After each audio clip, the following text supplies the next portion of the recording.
से कायरता है, ये ध्यान रखिए। मान्यवर, जितने भी कष्ट आ जाए ना हमारे जीवन में, तो भगवान से मत कहना मेरे कष्ट दूर करो, भगवान से कहना भगवान और जितने कष्ट आना है आ जाए मेरे जीवन में, क्योंकि अभी मैं मनुष्य गति में हूं, मैं हर कष्टों को सहने की ताकत रखता हूं। सारे कष्ट इसी जन्म में आ जाएं तो अगला जन्म मेरा आनंद में बदल जाएगा, पुण्य में बदल जाएगा, मेरा कल्याण हो जाए। मरने के भाव मत बनाइए। हाँ, ये बात अलग है, ये धमकियां बहुत देती भाई कि मैं मर जाऊंगी, मैं मर जाऊंगी, पति भी कहता है यार मरना है तो जल्दी कर दो। 20 साल से तो सुन रहा हूं ना, आज मर रही ना कल मर रही है, जल्दी मरे तो हम दूसरे की व्यवस्था करें। अब तुम ऐसी एज में जाके मरो ना तुम अपनी रहो ना मैं किसी का हो पाऊं, ऐसे मर के भी क्या करूंगा, विचार करिए, मत बनाइए ऐसे भाव। हाँ, धमकी तो देना, बिना धमकी के महिलाओं ये सुधरने वाले भी नहीं है। बिना धमकी के तुम्हारा काम भी नहीं होता है। धमकियां दो, जरूर दो। आज से इस पंडाल से एक संकल्प लेकर जाओ, यदि तुम्हारा काम ना सुने तो धमकी दो। धमकी देना, धमक मत देना, नहीं तो गड़बड़ हो जाएगा, ध्यान रखिए। इन्हें धमकियां दीजिए, लेकिन ये धमकी मत देना कि मैं मर जाऊंगी, और तुम दोगी भी तो इन्हें विश्वास नहीं होता। ध्यान रखना कि 50 साल से तो सुन रहे यार मर जाऊंगी मर जाऊंगी, ये तो बोलती रहती है, बकती रहती है, कोई सुनने वाले नहीं है। मैं आपको अपने काम बनवाने का एक सूत्र दे रहा हूं, ध्यान रखिए, बहुत प्यारा सा सूत्र दे रहा हूं। यदि वो बात बोल दी तो ये तुम्हारा काम जरूर सुनेंगे, तुम्हारे मन की इच्छा जरूर पूरी करेंगे। मरने से तो बिल्कुल भी करने वाले नहीं है, ध्यान रखिए। आपसे मेरा निवेदन है, अब यदि कोई काम तुम्हारे पति तुम्हारा परिवार ना करे तो ये मत कहना कि मैं मर जाऊंगी। आज से नियम ले लो, ऐसी धमकी देना, कहना मैं आरी का बन जाऊंगी, मैं साध्वी मैं सन्यासिनी हो जाऊंगी। नहीं आया समझ में? नहीं, तुम्हें नहीं आए, इन्हें जल्दी आएगा, क्योंकि मरने पर तो इनका विश्वास है कि ये मरने वाली बिल्कुल नहीं है, ध्यान रखिए। लेकिन यदि तुमने कह दिया कि मैं माता जी बन जाऊंगी, मैं आरी का बन जाऊंगी, तो ये सोचेंगे यार हो सकता है महाराज के लपेटे में आ जाए और घर छोड़ करके माता जी बनने चलिए। ध्यान रखिए मान्यवर, बात केवल हंसने की नहीं है। जिस क्षण आप कह रही हो मैं आरी का बन जाऊंगी, मैं साध्वी बन जाऊंगी, उस समय यदि आयु कर्म का बंद हो तो ध्यान रखना, आरी का बनो या ना बनो, देव गति की पात्र हो जाया करते हैं। ध्यान रखिए, सदगति हो जाती है हमारे जीवन में। जब बुरे भावों से दुर्गति हो सकती है तो अच्छे भावों से सदगति क्यों नहीं हो सकती है। जब जिंदगी से तंग आ जाओ तो आप हत्या के विचार मत बनाना, संन्यास के विचार बनाना। तुम्हारे विचार तुम्हारे जीवन को पवित्र कर देंगे, ध्यान रखिए। मरने के भाव मत बनाइए, संन्यास के भाव बनाइए, बैराग के भाव बनाइए। और एक बात और बता रहा हूं, 3 चीज बड़े झटके में होती हैं, ध्यान रखना, संन्यास, दान और आत्महत्या। इन पे प्री प्लान काम नहीं चलता है, ये तो झटका लगा और पटका उठा के। ध्यान रखिए, जो आदमी सोचता है कि मैं आज नहीं कल दान दे दूंगा, वो आदमी जिंदगी भर दान नहीं देगा, ध्यान रखना, क्योंकि आज गया तो सब कुछ गया। भाव बार बार नहीं बना करते हैं दान के। और किसी के यदि महाराज बनने के भाव जगे हो, कल पे मत टालना मेरे भाई, तुरंत झटपट लो, खटपट मिटाओ। मैंने देखा है मेरे से पहले के ब्रह्मचारी जो सीनियर हैं वो आज भी ब्रह्मचारी बने घूम रहे हैं। वो दीक्षा नहीं ले पाए, वो मुनि नहीं बन पाए, वो साधु नहीं बन पाए। क्यों?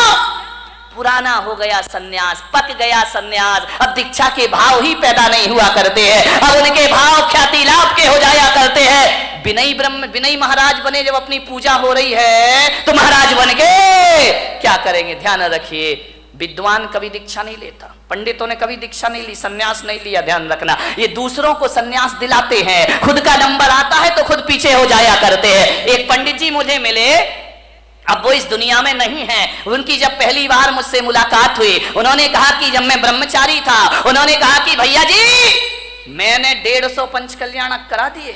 कितने? 150 प्रतिष्ठाएं करा दी। मैंने कहा 150? बोले हाँ। तो मैंने कहा 150 दीक्षा कल्याणक भी करा दिए? बोले करा दिए। तो मैंने कहा 150 बार भगवान के कपड़े भी उतरवाए होंगे? बोले उतरवा दिए।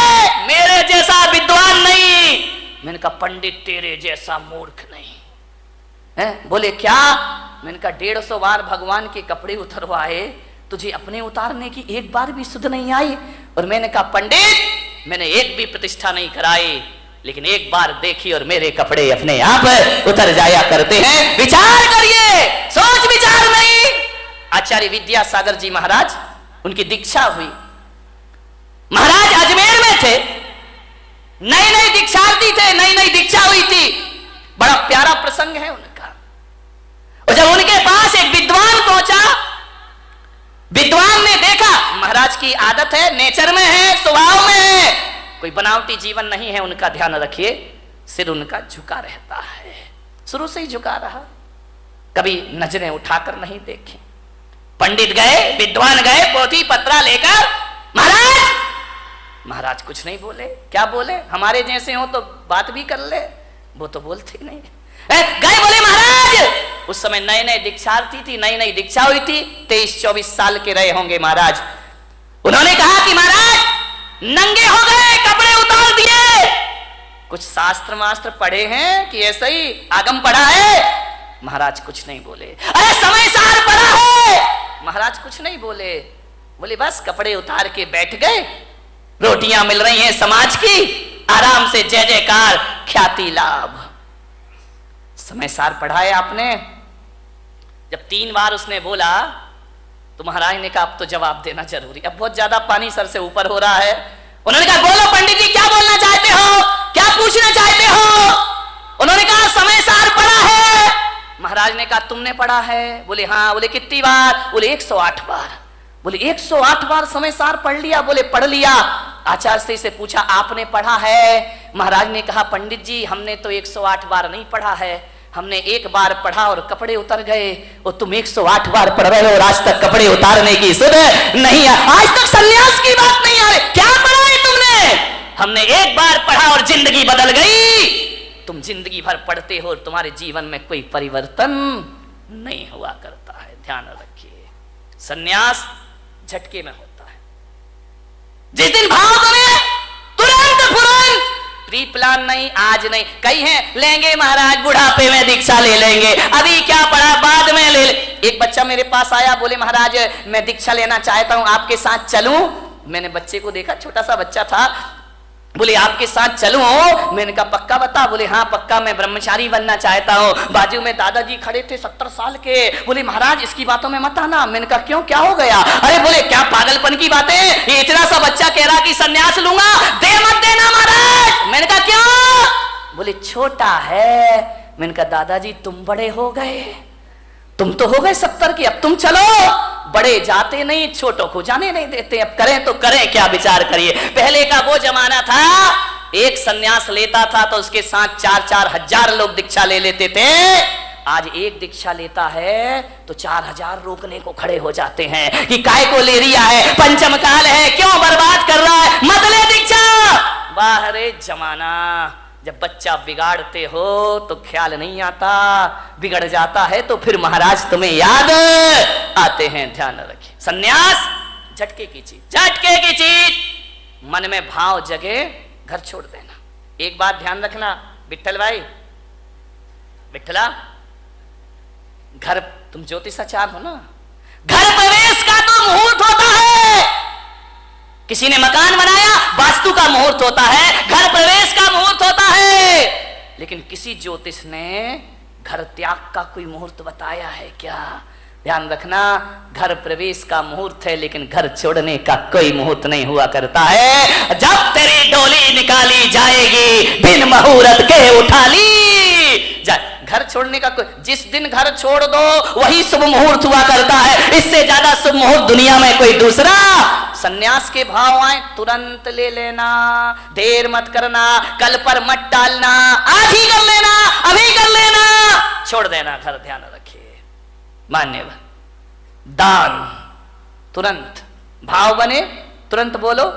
घर में गए तो भाव ऐसे गिरेंगे, ऐसे गिरेंगे जैसे आसमान से बिजली गिर गई हो तुम्हारे भावों में। ध्यान रखिए, दान के भाव तुरंत ले। आत्महत्या भाव बने, कौन बोला तुरंत कर लेंगे महाराज? ध्यान रखिए, आत्महत्या करने वाला सोचे कि चलो यार आज नहीं कल मर जाएंगे, वो आदमी कभी मरने, महिलाएं रोज बोलती हैं मरती थोड़ी है, ध्यान रखिए, विचार करिए, विचार करना, सोचना है। आत्महत्या करने वाला सोचे आज नहीं कल मर जाए, वो कभी मरने वाला बेईमान आदमी। लेकिन मेरा आपसे एक निवेदन है, बड़ी विनम्रता के साथ, दान और सन्यास की बात हो तो तुरंत कर लेना, और मरने के विचार आए तो कल पर ढल देना कि आज नहीं कल ये काम करेंगे, आज अभी हमें बहुत जीना है, जिंदगी को जियो, मरने के भाव कभी मत बनाए, जियो कितने भी कष्ट आ जाए। सीता ने 1000 कष्ट सहन किए, मरने के भाव नहीं लाई, ध्यान रखना, कभी नहीं लाई, कष्टों को सहन करने लगी।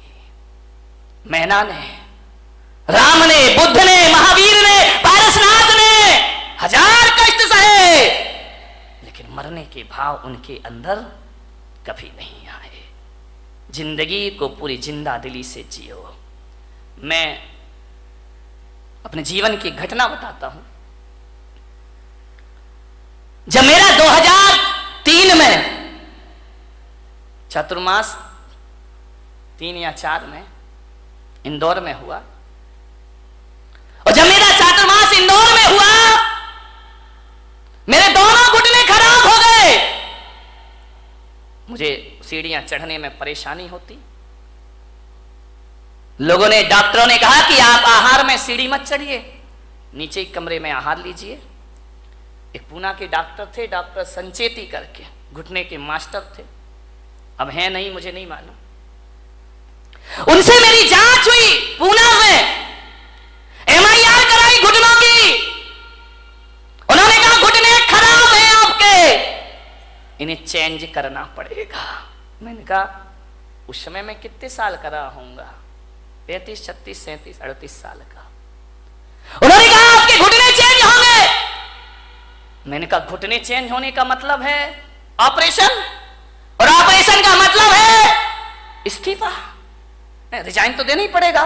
दिगंबर मुनि ऑपरेशन तो करा नहीं सकता है, अस्पताल में एडमिट नहीं हो सकता है, इसका मतलब है कि मेरी बरसों की तपस्या बेकार हो जाएगी। उन्होंने कहा आप ध्यान रखिए। मैंने कहा नहीं कराऊंगा ऑपरेशन तो बोले घुटने हैं, घिसते जाएंगे घिसते जाएंगे घिसते जाएंगे, जो घुटने 20 साल चलना है वो 10 साल में खत्म हो जाएंगे, आप चल नहीं पाएंगे। आप आसन लगा के ना बैठें। मान्यवर, जो आप मेरे कमरे में यहाँ पे देखते ना, मैं इस पर बैठा हूँ, ये मेरा शौक नहीं है पैर में, इसलिए मुझे इस पर बैठना पड़ता है। बाकी सिंहासनों से हमारा कोई मोह नहीं हुआ करता है, ये समाज की व्यवस्था है। उन्होंने कहा कि पैर मोड़ के नहीं बैठना, तकलीफ होगी आपको। तकलीफ इतनी बढ़ी इतनी बढ़ी इतनी बढ़ी इतनी बढ़ी 2007 तक कि मुझे बिहार करने में दिक्कत होने लगी, पैरों में भयंकर दर्द रहता। मेरा 2007 में सूरत चतुर्मास हुआ, वहां से मैं पावागढ़ के लिए गया तीर्थ यात्रा करने के लिए, और जैसे ही पावागढ़ पहुंचा, 3500 सीढ़ियां पावागढ़ की, गुजरात में। मैंने कहा इतनी सीढ़ी मैं कैसे चढ़ूंगा। तो मैंने विचार किया कि कल सुबह भक्ति करके पाठ करके मैं जाऊंगा पावागढ़, नीचे वाली सीढ़ी पे खड़ा होकर उस तीर्थ की वंदना कर लूंगा। मेरे पैरों में इतनी ताकत नहीं है। मैं गया, जैसे ही गया पहली सीढ़ी चढ़ा, मेरे भीतर से मन ने कहा जब लौटना नीचे ही से है तो 2 सीढ़ी और चढ़ लो, 3 और चढ़ लो, 10 चढ़ लो, जितनी चढ़ सको उतनी चढ़ो, वंदना का पुण्य अपने आप को प्राप्त होगा। मैं धीरे धीरे 10 सीढ़ी 20 सीढ़ी 25 सीढ़ी चढ़ा, यहां तक तो मैं चढ़ ही सकता था। मैं चढ़ा, मैंने कहा जहां तक बनेगा मैं चलूंगा। मैं गया, मैंने क्या देखा, एक छोटी सी बच्ची हाथ में चावल लिए, 5-6 साल की बालिका होगी, वो मेरे आगे आगे चल रही। मैं खड़ा हो गया। बच्ची ने कहा आओ महाराज, रुक क्यों गए। मैंने कहा बेटा मैं नहीं चढ़ पाऊंगा ये पहाड़। अरे बोले आओ महाराज कोई दिक्कत नहीं है, मैं चल रही हूं ना। छोटी सी बच्ची तुतलाते हुए बोली मेरे पीछे पीछे आओ। मैंने कहा वाह रे, सारी दुनिया मेरे पीछे चलती है, ये बच्ची कह रही मेरे पीछे पीछे आओ। मैंने कहा चल बेटा मैं चलता हूं। चलते गए, बोले आओ महाराज आओ। बच्ची हाँ खेलते खेलते सीढ़ियां चढ़ती गई। मैं उसके पीछे पीछे चला गया। जैसे ही गया, मेरे मन ने कहा कि बच्ची क्यों नहीं घबरा रही है 3500 सीढ़ियों से, मैं क्यों घबरा रहा हूं 3500 सीढ़ियों से। मैंने सोचा, चिंतन करते रहा, चढ़ते चढ़ते मैंने कहा मैं क्यों भयभीत हूं और ये क्यों भयभीत नहीं है। मैंने कहा शायद मैं इसलिए डर रहा हूं कि मुझे मालूम है 3500 सीढ़ियां चढ़ना है, और इस बच्ची को नहीं मालूम है कितनी सीढ़ियां चढ़ना है। ये जो भय है, ये डर है, मेरी सोच का डर है, मेरे शरीर का डर नहीं है। मैंने कहा ये बच्ची है, ये नहीं सोच रही कि अज्ञात भय नहीं है इसको, आगे क्या होगा ये बच्ची नहीं जानती है, वर्तमान में जीती है, ये चढ़ने का आनंद ले रही है, इसे नहीं मालूम पहाड़ कितने ऊंचे हैं। मैंने कहा चलो, जब एक 5 साल की बच्ची चल सकती है तो मैं क्यों नहीं चल सकता हूं, मैं भी चढ़ूंगा। लेते गई वो बच्ची, महाराज आइए पधारिए। छोटी सी बच्ची, मैंने माँ बाप से कहा इसे गोद में ले लो, बोली नहीं मैं पैदल चलूंगी, महाराज पैदल चल रहे हैं, 5 साल की बच्ची, मैं भी पैदल चलूंगी। अरे मैंने कहा बच्ची तू मुझे देख के पैदल चल रही है और मैं तुझे देख के पैदल चल रहा हूं, आप दोनों एक दूसरे को देखे चलते गए। चल, आपको विश्वास नहीं होगा, 2 घंटे में मैंने और बच्ची ने 3500 सीढ़ियां चढ़ ली उन पहाड़ की।